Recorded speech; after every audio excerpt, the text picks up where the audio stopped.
Hello friends, welcome to the new episode of my channel. আমি অরিত্র। এখন এই ভিডিওর মধ্যে আমরা কিছু লেটেস্ট আপডেটস নিয়ে কথা বলবো। তো সবচেয়ে প্রথম আপডেটটা হচ্ছে সালমান খানকে নিয়ে। ইয়েস, তো সালমান খানকে নিয়ে অ্যাকচুয়ালি মাল্টিপল আপডেটস রয়েছে। সবচেয়ে প্রথম আপডেটটা হচ্ছে যে অ্যাটলি এবং সালমান খান একসাথে একটা ছবি করছেন, যে ছবিটা প্রডিউস করার কথা রয়েছে সান পিকচার্সে। তো এই ছবিটা একটা 2 হিরো ফিল্ম হতে চলেছে এবং কদিন আগে প্রথমে নাম উঠে এসেছিল রণবীর সিং এর, যে রণবীর সিং এখানে আরেকটা হিরো রোল করতে পারে। তারপরে নাম উঠে এলো সুপারস্টার রজনীকান্তে এবং শোনা যাচ্ছিল যে অ্যাটলি এদের দুজনকে একসাথে অন স্ক্রিন শেয়ার করবার জন্য চেষ্টা করছে।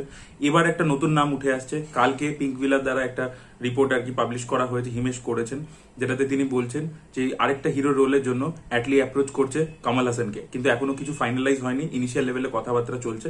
তার মানে আমার যেটা মনে হচ্ছে সালমান খান রাজি আছে, বাট আরেকটা হিরোর জন্য অ্যাটলি চেষ্টা করছে সাউথ থেকে একটা কোনো বড় সুপারস্টার নিয়ে আসার, যে সালমান খানের স্টেচারটাকে ম্যাচ করতে পারবে। তো দেখা যাক কমল হাসান ফাইনালি রাজি হন কিনা এবং উনি সালমান খানের সাথে কাজ করেন কিনা। দুজনে যদি একসাথে স্ক্রিন শেয়ার করে সেটা তো একটা বিশাল ব্যাপার হয়ে যাবে, সেটা রজনীকান্ত হোক বা কমল হাসান হোক। এবার রজনীকান্ত কমার্শিয়াল জোনটা আরো বেটার আমার মনে হয় পারফর্ম করেন।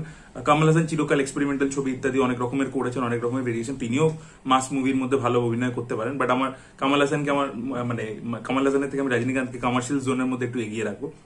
লেটস সি অ্যাটলি এটা করতে পারে কিনা। পরবর্তী আপডেটটা হচ্ছে ভেজন্তী ফিল্মসকে নিয়ে। তো ভেজন্তী ফিল্মস হচ্ছে তারাই যারা হচ্ছে কালকি 2898 ছবিটা প্রডিউস করেছে। তো তাদের ব্যানারে আবার আমরা দুলকার সালমানকে অ্যাজ হিরো দেখতে পাবো।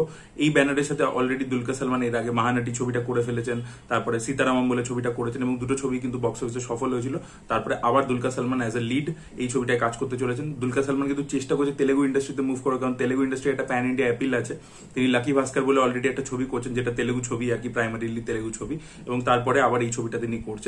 লেটস সি এই ছবিটার বিষয়বস্তু কি হয়, লাভ স্টোরি হয় কিনা আবার নাকি একটু অন্য ধরনের ছবি হয়, সেটাই দেখার মতো বিষয় হবে। পরবর্তী আপডেটটা হচ্ছে সুধা কঙ্গুরাকে নিয়ে। তো সুধা কঙ্গুরা সূর্যাকে নিয়ে একটা ছবি করার কথা ছিল, যাতেও আগে আমরা দুলকার সালমানকে দেখতে পেতাম। তো সেই ছবিটা এই মুহূর্তে স্টল হয়ে গেছে, কারণ ওই ছবিটার বিষয়বস্তু খুব কন্ট্রোভার্সিয়াল ছিল, যেটা কোথাও গিয়ে একটা হিন্দি ভাষার যে ইমপ্লিমেন্টেশন সেটা নিয়ে তামিলনাড়ুতে একটা যে মানে রেভলিউশন হয়েছিল পিরিয়ড বেসড, মানে 50-এর দশকে একটা ঝামেলা হয়েছিল যে হিন্দি ইম্পোজিশন করতে দেবো না, ওখানে সিনেমা রিলিজ করতো না। তো সেই বিষয়বস্তুকে কেন্দ্র করে এবার সূর্যা এখন প্যান ইন্ডিয়া টার্গেট করছেন, তিনি নিজের ছবিগুলোকে হিন্দি মার্কেটে মুক্তি দেওয়ার চেষ্টা করছেন। সেই সময় দাঁড়িয়ে তার সবকটা ছবি দেখবেন সেই ধরনেরই উনি প্ল্যান করছেন। তো সেই সময় দাঁড়িয়ে এই ধরনের সাবজেক্টের উপর তিনি ছবি করতে চাইছেন না। তো তাই জন্য তিনি স্ক্রিপ্টে অনেক চেঞ্জেস করতে বলছেন এবং স্ক্রিপ্টে চেঞ্জ করলে এসেন্সটা কোথাও গিয়ে থাকবে না। তো তাই জন্য সুধা কঙ্গরা এখন এই ছবিটা সূর্যাকে নিয়ে বানাচ্ছেন না। তো তিনি এবার এই ছবিটা বানাতে চলেছেন শিবা কার্তিকে এবং তার সাথে ধানুষ, এদের দুজনকে আমরা একসাথে দেখতে পেতে চলেছি। আপনাদেরকে বলি, শিবা কার্তিকের যে ছবি কাকি সেটটাই, সেই ছবিটা কিন্তু ধানুষ নিজে প্রডিউস করেছিল।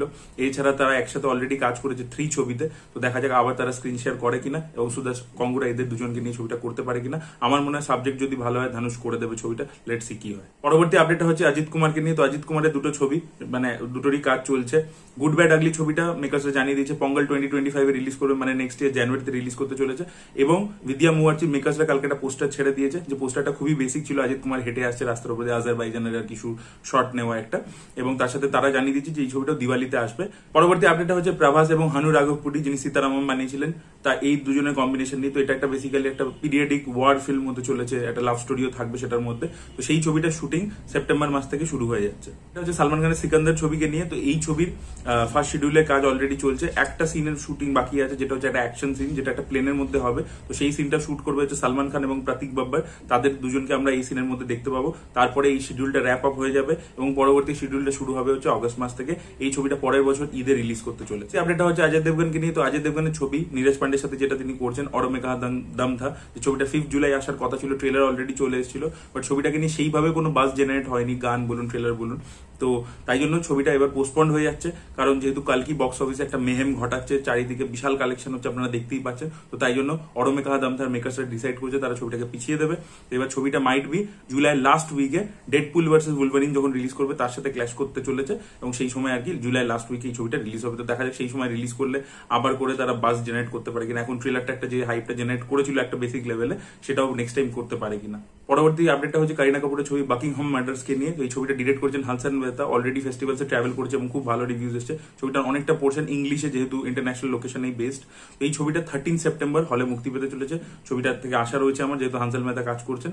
তো লেটস সি কি হয়। আমার মনে হয় কারিনা কাপুরের ক্যারিয়ারের one of the best performance হতে চলে। পরবর্তী আপডেটটা হচ্ছে কিল বলে ছবিটাকে নিয়ে। তো এই ছবিটা ধর্মা প্রোডাকশন এবং সিকিয়া এন্টারটেনমেন্ট একসাথে প্রডিউস করেছে। ছবিটা এই ফ্রাইডে 5 জুলাই রিলিজ করতে চলেছে। আউট অ্যান্ড আউট অ্যাকশন ছবি হবে এবং এটা ইন্টারন্যাশনাল ডিস্ট্রিবিউশন করছে লায়ন্স গেট।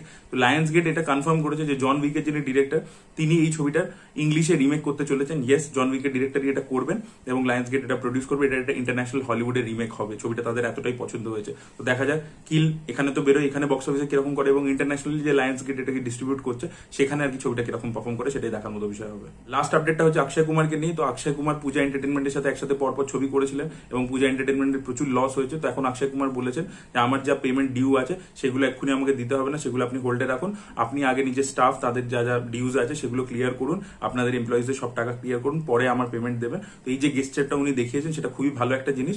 তো লেটস সি পূজা এন্টারটেনমেন্ট আবার ব্যাক অন ট্র্যাক আসতে পারে কিনা, কারণ তাদের অফিস ইত্যাদি বিক্রি করতে হচ্ছে। বাসু বাগনানি নিজে ইন্টারভিউতে এসে বলেছেন যে না না সব মিথ্যে কথা, কিন্তু সব দেখা যাচ্ছে আর কি পরপর তাদেরকে নিয়ে পরপর ব্যাক টু ব্যাক রিপোর্টস বেরোচ্ছে এবং তাদের এমপ্লয়িজরাও পোস্ট করেছে।